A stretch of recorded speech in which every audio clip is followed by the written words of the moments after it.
Сьогодні ми стоїмо в особливому місці. Ще донедавна тут був сквер чекістів.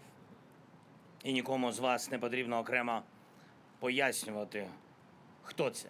Ми зібралися з вами тут разом, щоб увічнити пам'ять про одну з найстрашніших трагедій в історії України, трагедії кримсько-татарського народу, геноцид і депортацію, зло, абсолютне зло, яке здійснила радянська влада, зокрема і самі чекісти у 1944 році. Ми відкриваємо меморіал у той час, коли історія знову повторюється, коли Крим знову став полем бою за свободу, за гідність, за право жити на своїй землі. І цей меморіал – це не просто данина минулому, це символ того, що ми не забуваємо і не пробачимо.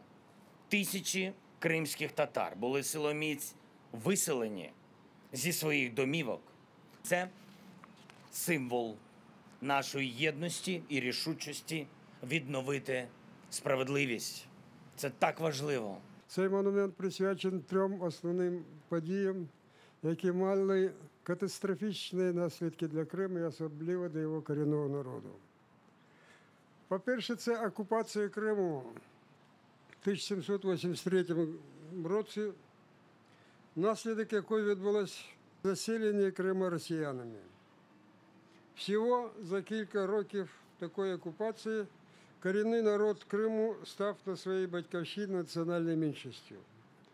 По-друге, тотальна депортація 1944 року і геноцид кримських татар, яка також мала назву «Спецоперація НКВД». За різними оцінками, протягом 2 років після депортації загинуло щонайменше 40% всіх кримських татар. І третя подія – це вже окупація Криму Росії у 2014 році. І знову репресії, викрадення та вбивство людей, тисячі обшуків, арештів, тортури в в'язницях, примус людей воювати проти своєї ж країни, витіснення корінного народу з своєї батьківщини і знову масове заселення Криму громадянами Росії. Тобто в цій країні, яка зараз називається Російською Федерацією, міняються керівники, системи правління, а її мерзотна сущність залишається постійною.